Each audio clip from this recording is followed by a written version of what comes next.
I, 25F, have been going through a difficult situation with my sister Bianca, 28F, and my parents. I need to give some background to explain how we got here. Our family wasn't very well off when we were growing up. My dad worked as a mechanic at a local auto repair shop and my mom was a stay-at-home mom. We lived in a small rented house in a not-so-great neighborhood, but we made it work. Dad always worked overtime to make sure we had enough money for basic necessities and occasional treats. Despite our financial struggles, we were a close-knit family and looked out for each other.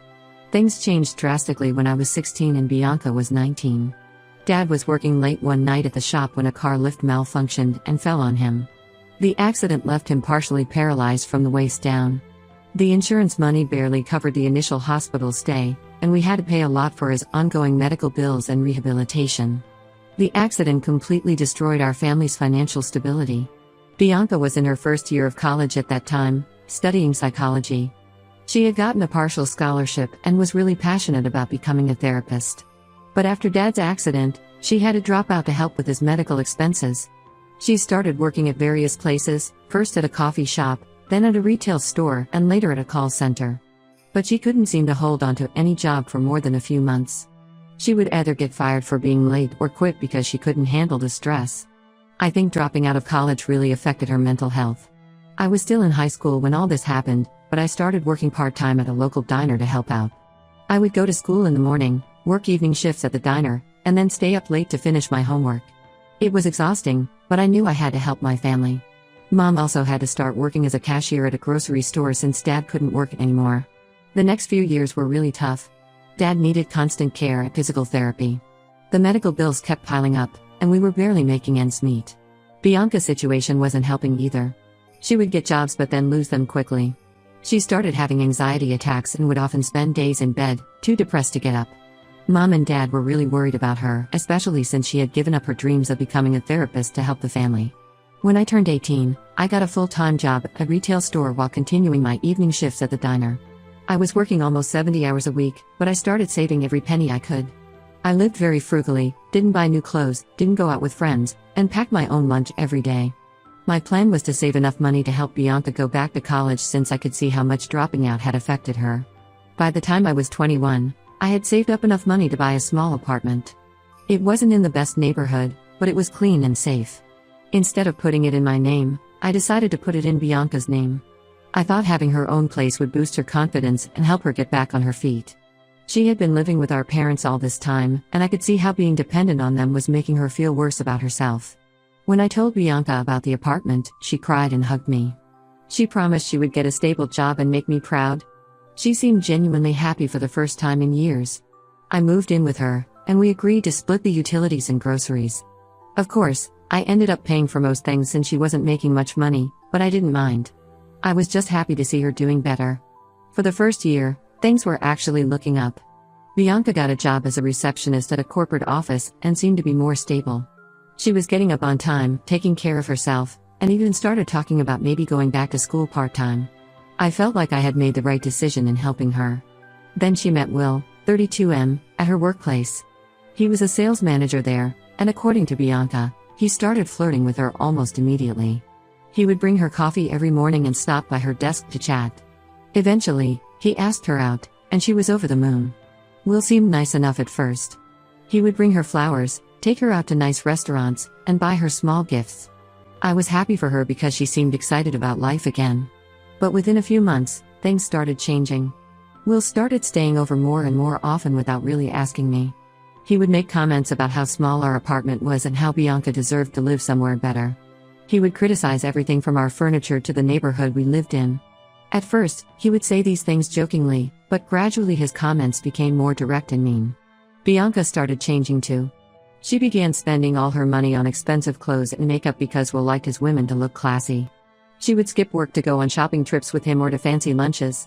When I tried to talk to her about her spending habits or her attendance at work, she would get defensive and say I was jealous because I didn't have a boyfriend and worked all the time. I was still working 2 jobs at this point. I would work at the retail store during the day and pick up evening shifts at a different diner since my old one had closed down. I was trying to save money again since I had used all my previous savings on the apartment. I wanted to take some classes at the community college, but between paying for most of our living expenses and helping with Dad's ongoing medical bills, I could barely save anything. Will basically moved in without anyone asking me how I felt about it. He would use our utilities, eat our food, and never contributed a single penny. He would have his friends over for drinks late at night, even though he knew I had to wake up early for work. He would make snide comments about how I was always working and never had time for fun, saying things like life is about more than just working yourself to death. I tried talking to our parents about the situation, but they were just happy that Bianca seemed happy. Mom would say things like Will has a good job and he really loves her, or at least she's not depressed anymore. They didn't see or didn't want to see how Will was manipulating her or taking advantage of our situation. That's where things stand now. I feel like I'm going crazy because no one else seems to see what's happening. I've sacrificed everything to help my sister, and now I'm watching her throw it all away for a man who clearly doesn't have her best interests at heart. Am I wrong for feeling this way? Should I just keep my mouth shut and let her make her own mistakes? Edit. Thank you everyone for your responses. A lot of you have asked why I put the apartment in Bianca's name. I really thought it would help her mental health and give her something to be proud of. I know now that it was a mistake, but I was just trying to help my sister. Update 1. It's been about 3 weeks since my original post, and things have taken a turn for the worse. I've been trying to handle the situation calmly, but last night everything exploded. I came home from my evening shift at the diner around 11 p.m., exhausted after a 14-hour workday. Will and Bianca were sitting in the living room waiting for me. I knew something was wrong because they usually never waited up for me. Will had this smug look on his face that made my stomach turn. Bianca started by saying they needed to talk to me about something important. Then she dropped the bomb. They wanted me to move out of the apartment. According to them, 3 people living there was too crowded, and they needed their privacy. Will chimed in saying that at their age, couples needed their own space to grow together. I stood there in shock for a minute, still in my work uniform, trying to process what they were saying.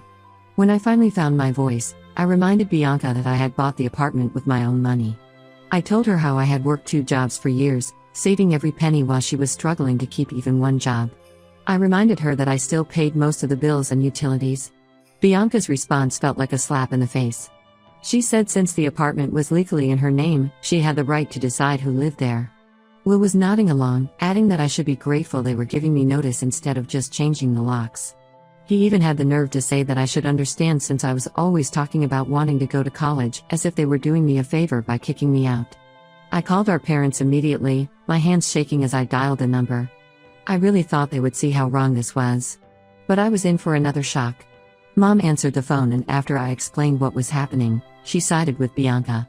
She said that since Bianca was older and the apartment was legally hers, she had the right to make these decisions. She suggested I could move back in with them temporarily, as if that would solve everything. Dad got on the phone too, saying that Bianca and Will were a couple now and needed their space. He told me I was being immature by not understanding this.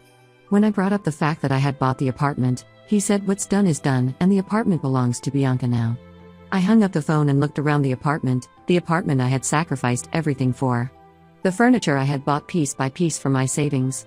The small bookshelf where I kept all my community college brochures, and the money jar where I had been saving up for classes. It all felt like a cruel joke now. I went to my room and started packing my things.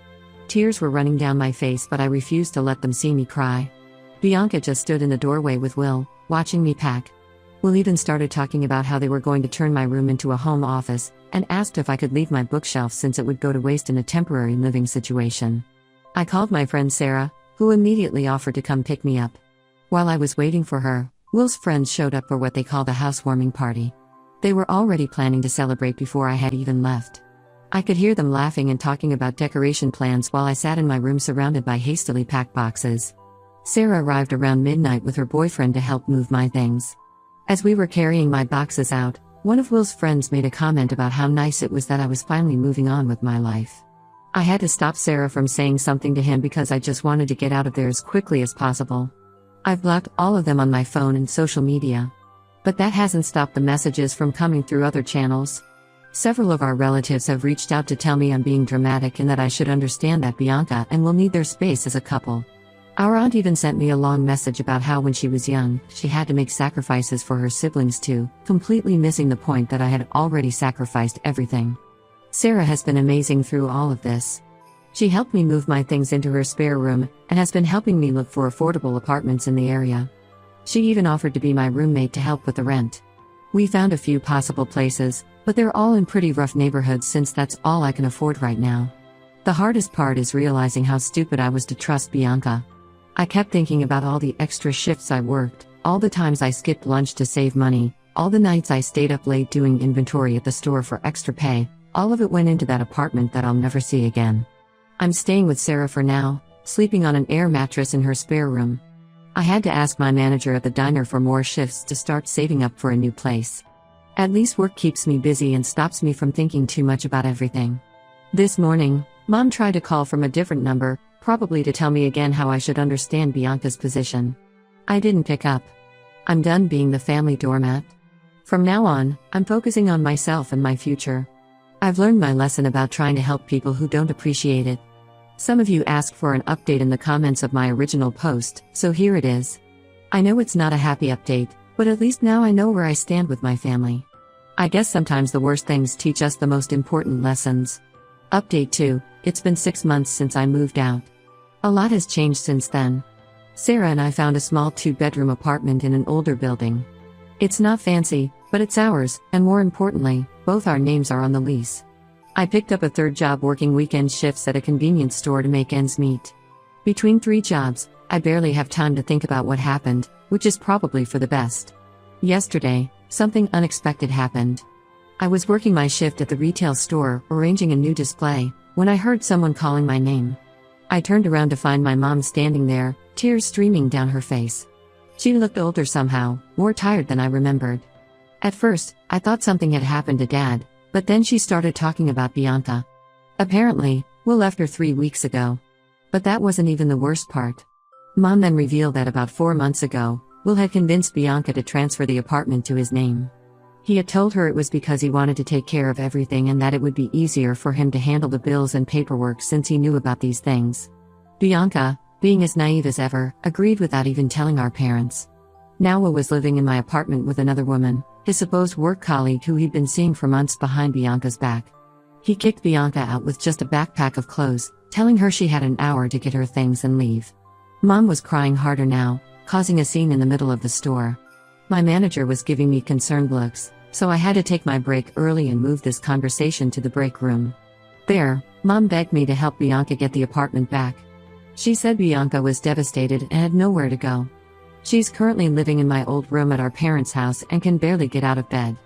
According to Mom, she's lost her job because she stopped showing up after Will kicked her out. Mom kept saying I was Bianca's only hope since I had paid for the apartment originally. She thought maybe I could talk to Will or help pay for a lawyer. She even suggested I could let Bianca stay with me and Sarah until they figured something out. I couldn't help it. I laughed. It wasn't even a happy laugh, just a bitter one. I asked Mom where this concern was when Bianca and Will kicked me out of my own apartment. I reminded her how they all turned their backs on me when I needed them. Where was all this family loyalty when I was sleeping on an air mattress in Sarah's spare room? Mom started crying harder and said I was being cruel. She said Bianca was family and we needed to help her. She tried to guilt me by bringing up Dad, saying he raised us to look out for each other. That's when I snapped. I told her that they stopped being my family the day they kicked me out of the apartment that I bought with years of my hard work. After Mom left, my phone started blowing up with messages. My aunt called to say I was being heartless. My cousin sent messages saying I should help my sister because family is family. Dad even called, which he hasn't done since I moved out, to say he was disappointed in me. He said he thought he had raised better daughters than this. I blocked all their numbers again. Sarah supported my decision, saying they only remembered I was family when they needed something from me. Even my roommate from the old building, who still lives there, texted me to say Will moved in his new girlfriend the same day he kicked Bianca out. Apparently, she drives a fancy car and works at his company too. The irony of the situation isn't lost on me. Bianca chose Will over me, and then he did the same thing to her that she did to me. I know some people might think I'm being petty or vindictive, but I call it karma. They made their choice when they decided to throw me out, and now they have to live with the consequences. My break was ending, so I had to go back to work. As I watched Mom leave the store, still crying, I felt nothing. 6 months ago, seeing her cry would have broken my heart.